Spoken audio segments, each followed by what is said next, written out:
Hello everyone, in today's video I am going to show you how to fix video recording not working in Realme Neo 7X.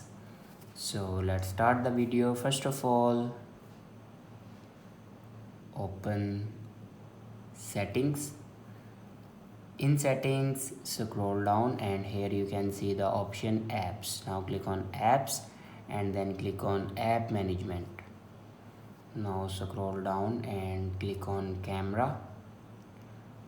Now here you can force stop your camera. Now click on force stop and then again click on force stop. After force stop your camera, then click on storage usage. Now here you can clear the cache memory of your camera.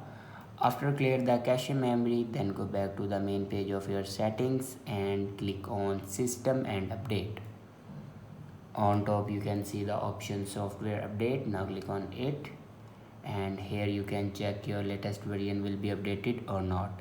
If it doesn't update to latest version, then update it to latest version. After update a latest version, then go back to your home screen and restart your device.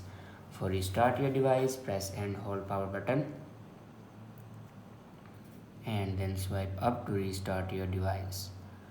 After doing these steps, your problem will be fixed. I hope this video is helpful for you. Thanks for watching.